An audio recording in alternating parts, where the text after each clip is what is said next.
ಇವಾಗಿನ ಸೊಸೈಟಿಯಲ್ಲಿ ಹೆಂಗೆ ಅಂದರೆ ರಾತ್ರಿ ಮಲಗ್ದವ್ನು ಬೆಳಗ್ಗೆ ಎದ್ದೇಳ್ತಾನೋ ಇಲ್ವೋ ಅನ್ನೋ ಗ್ಯಾರಂಟಿನೇ ಇಲ್ಲ, ಆದ್ರೂ ಕಿತ್ತಾಡ್ಕೊಂಡು ಸಾಯ್ತವೆ. ದೇವರು ನಮ್ಮನ್ನ ಸೃಷ್ಟಿ ಮಾಡಿರೋದೇ ಹಿಂಗೋ ಅಥವಾ ಜನಗಳು ಕಲ್ತಿರೋ ಬುದ್ಧಿನೇ ಈ ಥರನೋ ಒಂದು ಗೊತ್ತಿಲ್ಲ. ಯಾಕೆ ಈ ಮಾತು ಹೇಳ್ತಿದ್ದೀನಿ ಅಂದರೆ ಡೈಲಿ ನೋಡ್ತಿರ್ತೀವಿ ನಮ್ಮ ಸುತ್ತಮುತ್ತ ಒಬ್ರು ಕಂಡ್ರೆ ಒಬ್ರಿಗೆ ಆಗಲ್ಲ, ಯಾವಾಗಲೂ ಜಗಳ ಆಡ್ತಿರ್ತಾರೆ, ಒಬ್ರ ಜೊತೆ ಒಂದಲ್ಲ ಇನ್ನೊಬ್ರಿಗೆ ಕೆಟ್ಟದ್ದು ಬಯಸೋದು, ಇದನ್ನೇ ನೋಡ್ತಿರ್ತೀವಿ. ಇವಾಗಿನ ಲೈಫ್ ಸ್ಟೈಲ್ಗೆ ನಾವು ಬದುಕೋದೇ ಮೂರು ಮತ್ತೊಂದು ದಿನ.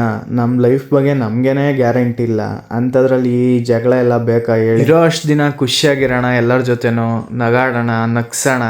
ಏನೈತೆ ಹೇಳಿ ಲೈಫಲ್ಲಿ ಒತ್ಕೋಗೋ ಅಂಥದ್ದು? ಏನೂ ಇಲ್ಲ, ಎಲ್ಲ ಬಿಟ್ಟೋಯ್ತೀವಿ.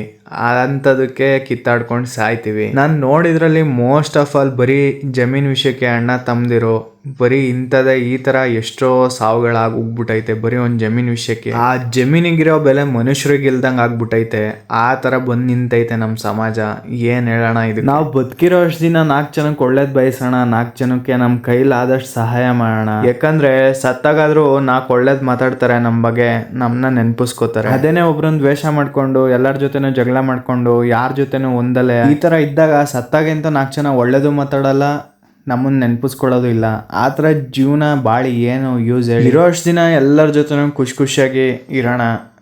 ಏನಿವತ್ತು ತಲೆಗೆ ಇಷ್ಟೊಂದು ಶೂಟ್ ಆಗ್ತಾನೆ ಅನ್ಕೋಬೇಡಿ. ಹೋಗುವಾಗ ಬರುವಾಗ ಸುಮ್ಮನೆ ಹೋಗ್ತೀನಿ, ಅದ್ರ ಬದಲು ಏನಾದರೂ ವೀಡಿಯೋಸ್ ಮಾಡ್ಕೊ ಹೋಗೋಣ ಅಂತ ಡಿಸೈಡ್ ಮಾಡಿ ಈ ಥರ ಮಾಡ್ತಿದ್ದೀನಿ. ವಿಡಿಯೋ ಇಷ್ಟ ಆಗಿದ್ರೆ ಲೈಕ್ ಮಾಡಿ, ಅಕೌಂಟ್ನ ಫಾಲೋ ಮಾಡೋದಂತೂ ಮರಿಬೇಡಿ.